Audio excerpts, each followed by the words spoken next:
നമസ്കാരം. നിങ്ങൾക്കെല്ലാവർക്കും അറിയാം ഈ മാളികപ്പുറം എന്ന് പറയുന്ന മൂവി ഇറങ്ങിയിട്ട് എത്ര നാളായെന്ന്. അതിലൊരു ചൈൽഡ് ആർട്ടിസ്റ്റായിട്ട് അഭിനയിച്ച ഒരു കുഞ്ഞുണ്ടായിരുന്നു. ആ കുട്ടിയുടെ പേര് ദേവനന്ദ എന്നാണ്. ആ കുട്ടി ഇപ്പോൾ എവിടെ ഉദ്ഘാടനത്തിന് വന്നാലും ഒരു ഇൻ്റർവ്യൂ കൊടുത്താലും അന്ന് മുതൽ ഈ കഴിഞ്ഞ ദിവസം വരെയും കമൻറ്റ് ബോക്സിൽ ഭയങ്കരമായിട്ട് ആ കുട്ടി അധിക്ഷേപിച്ചുകൊണ്ടിരിക്കുകയാണ്.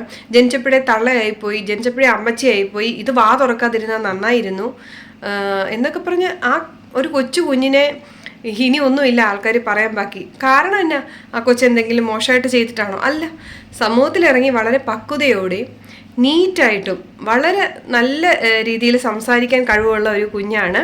അതിന് കൂടിപ്പോയ ഒരു 10-12 വയസ്സ് ഉണ്ടോ, ഒരു 10 വയസ്സ്, അതിൽ കൂടുതലില്ല ആ കുട്ടിക്ക്. അപ്പോൾ ആ ചെറിയ പ്രായത്തിൽ ഒരു സമൂഹത്തിൽ, ഒരു പബ്ലിക് പ്ലേസിൽ വളരെ നീറ്റായിട്ട് സംസാരിക്കുന്ന ഒറ്റ കാരണം കൊണ്ടാണ് ആ കുഞ്ഞിനെ ഇത്രയേറെ ആൾക്കാർ വെറുക്കുന്നതെന്ന് ഓർക്കുമ്പോൾ നമ്മുടെ സമൂഹം ഇത് എങ്ങോട്ടായി പോകുന്നത്? ഞാൻ പറയുന്നതൊക്കെ എൻ്റെ പാരൻസ് യോജിക്കും. എൻ്റെ പാരൻസ് യോജിക്കാതെ ഒരു കാര്യം ഞാൻ പറയില്ല. കാരണം ഇപ്പൊ എൻ്റെ ഇന്നറിയാതെ എന്തെങ്കിലും ഞാൻ പറഞ്ഞു പോയാൽ തന്നെ എൻ്റെ അച്ഛനും അമ്മയും കൃത്യം കറക്റ്റ് ചെയ്യും. ദൈവം അത് പറഞ്ഞാൽ ശരിയായില്ല, അതങ്ങനെ പറയരുതെന്ന്. ഇങ്ങനെ ഈ കുഞ്ഞിനെ കമന്റ് പറഞ്ഞ് അധിക്ഷേപിക്കുന്നവര് എത്രക്കാരാണെന്നറിയാവോ? 24 വയസ്സ്, 30 വയസ്സ്, 35 വയസ്സൊക്കെ ആയി കാണും. എന്നിട്ടും വീട്ടിലും നാട്ടിലും ഒരു ഗുണവും കാണത്തില്ല അവരെ കൊണ്ട്. അവർക്ക് ഇതുവരെ മാനസികമായിട്ട് വളരാൻ കഴിവില്ല. അവരോട് ഇന്ത്യൻ പ്രസിഡന്റ് ആരാന്ന് ചോദിച്ചാൽ പോലും അറിയത്തുമില്ല. ഒരു സമൂഹത്തിൽ ഒരു വകയ്ക്കും കൊള്ളാതിരിക്കുന്ന കുറെ ആളുകളാണ് ഇതിന് കമന്റ് ഇടുന്നത്. തനിക്ക് പറ്റാത്തതൊക്കെ മറ്റൊരാൾ ചെയ്യുമ്പോൾ അസ്വസ്ഥത ഉണ്ടാവുമല്ലോ. ഇവർ ആരാധിക്കുന്ന ഏത് തരക്കാരെയാണെന്നറിയാവോ? ഈ 10-40 വയസ്സായിട്ടും ബോധമില്ലാതെ സമൂഹത്തിൽ കിടന്ന് കുറെ പൊട്ടത്തരം കാണിക്കുന്ന ആൾക്കാരുണ്ടല്ലോ. 10-40 വയസ്സായിട്ട് സമൂഹത്തിൽ ഇറങ്ങിയ വാ തുറന്ന പൊട്ടത്തരം മാത്രം പറയുന്ന കുറെ ടീമുകളുണ്ട്.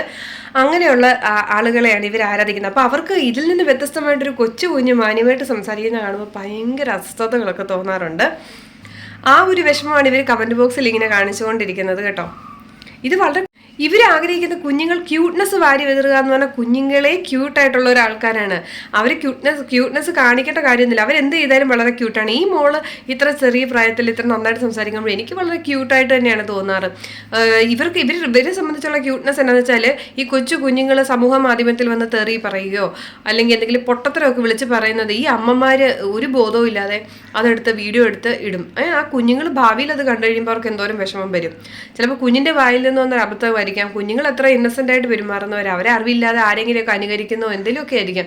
അതെടുത്ത് ഇങ്ങനെ ഒരു ബോധവും ഇല്ലാതെ പോസ്റ്റ് ചെയ്യുന്ന അമ്മമാർ ഉണ്ട്. അപ്പോൾ അങ്ങനെയുള്ള കുഞ്ഞുങ്ങളാണ് ഇവർക്ക് കൂടുതലായിട്ട് ഇഷ്ടം. ഇനി കുഞ്ഞുങ്ങൾ എന്തെങ്കിലും അബദ്ധം പറഞ്ഞാലും അത് വിറ്റ് കാശുണ്ടാക്കുന്ന കുറേ ചാനലുകാരുണ്ട്. അവരെ ഇത്തരത്തിലുള്ള ഓഡിയൻസിനെയാണ് ടാർഗറ്റ് ചെയ്യുന്നത്. ഈ അടുത്ത കാലത്ത് തന്നെ വളരെ ഫേമസ് ആയിട്ട് ഈ പറഞ്ഞ പോലെ സോഷ്യൽ മീഡിയയിൽ വളരെ ഫേമസ് ആയിട്ടുള്ളൊരു കുട്ടി ഇന്റർവ്യൂവിന് വന്നപ്പോൾ ഒരു അറിയാതെ കൊച്ചു കുഞ്ഞ ഒരു 3-4 വയസ്സ് ഉണ്ടോ അതിന്, എനിക്കൊന്ന് ഒരു 3 വയസ്സിൽ കൂടുതലില്ലാത്തൊരു കുഞ്ഞ് അത് സംസാരത്തിന്റെ ഇടയ്ക്ക് ഒരു അബദ്ധം പറഞ്ഞു. ചെരുപ്പെട്ടിട്ട് നടക്കാം, അല്ലാണ്ട് ഇങ്ങനെ എന്തോ നടക്കുമല്ലോ, തോള് ചരിച്ച്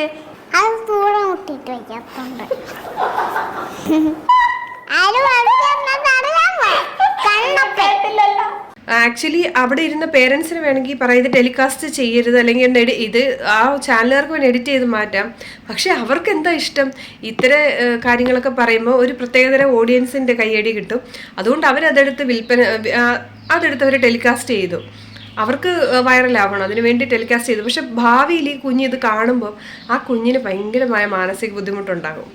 അപ്പോൾ കുഞ്ഞുങ്ങളുടെ അബദ്ധങ്ങൾ വിൽക്കുന്ന പേരൻസും ചാനലുകാരും അതിനെ സപ്പോർട്ട് ചെയ്യുന്ന കുറേ ഇതുപോലത്തുള്ള വ്യൂവേഴ്സും ഇതൊക്കെയാണ് ഇന്നത്തെ കാലത്ത് സോഷ്യൽ മീഡിയ. അപ്പം അതിൻ്റെ ഇടയ്ക്ക് വ്യത്യസ്തമായ രീതിയിൽ നല്ല വിവരത്തോടെയും ബോധത്തോടെയും ഒക്കെ സംസാരിക്കുന്ന പിള്ളേരെ കാണുമ്പോൾ അവർ ഭയങ്കരമായിട്ട് അസ്വസ്ഥതയാകും. കാരണം അവർക്ക് അത്തരക്കാർക്ക് ചിരിക്കാനും വീണ്ടും വീണ്ടും ഷെയർ ചെയ്ത് രസിക്കാനും ഒന്നും ഉള്ള അവസരം ദേവനന്ദ കൊടുക്കാറില്ല.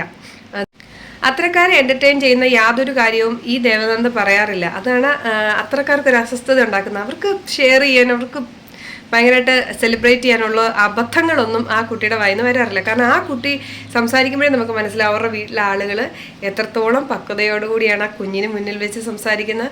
അവരുടെ വീട്ടിലുള്ള ഒരു ഡിസിപ്ലിൻ എന്നാന്നുള്ളത് അത്യാവശ്യം ആ കുഞ്ഞിൻ്റെ വർത്തമാനത്തിൽ നിന്ന് തന്നെ മനസ്സിലാവും. എല്ലാ കാര്യങ്ങളും പറഞ്ഞ് മനസ്സിലാക്കി വളർത്തുന്ന ഒരു കുഞ്ഞാണ് അതെന്നും നമുക്ക് മനസ്സിലാവും. അപ്പോൾ അങ്ങനെയൊന്നും വളർന്നിട്ടില്ലാത്ത അങ്ങനെയൊന്നും പറഞ്ഞു കൊടുക്കാൻ വീട്ടിൽ ആരും ഇല്ലാത്ര, അല്ലെങ്കിൽ വീട്ടിൽ മാതൃകയാക്കാൻ അവർക്ക് കോപ്പി ചെയ്യാനായിട്ടുള്ളൊരു നല്ല മാതാപിതാക്കളോ ഒന്നും ഇല്ലാതെ എങ്ങനെയൊക്കെയോ വളർന്ന് എവിടെയൊക്കെയോ കുത്തിയിരുന്ന് ഒരു പണിയില്ലാതെ കമൻ്റ് ഇടുന്ന ആൾക്കാർക്ക് അവർക്ക് ഇങ്ങനെ കമൻ്റ് ഇട്ട വിഷമം തീർക്കാതിരിക്കാൻ പറ്റില്ലല്ലോ. ഇതുപോലുള്ള പിന്നെ ആളുകൾ ഉള്ളിടത്തോളം കാലം ഈ ആറാട്ടണ്ണനെ അലൻ ജോസ് പെരേരയും പോലെയുള്ളവർക്ക് ഒരു പഞ്ഞവും കാണത്തില്ല കേട്ടോ. അതുകൊണ്ടല്ലേ ഓരോ മൂവി ഇറങ്ങുമ്പോഴത്തേനും ഓരോ പുതിയ പുതിയ അണ്ണന്മാരൊക്കെ ഇങ്ങനെ പുതിയതായിട്ട് പൊട്ടിമുളയ്ക്കുന്നത്. കാരണം ഇവരെ ഇങ്ങനെ ആരാധിക്കാൻ കുറേ മണ്ടന്മാർ ഈ സമൂഹത്തിലുണ്ടല്ലോ. ഇത്രയെങ്കിലുമൊക്കെ ഞാൻ പറഞ്ഞില്ല എങ്ങനെയാണെന്ന് ഓർത്താ കേട്ടോ. Thank you so much.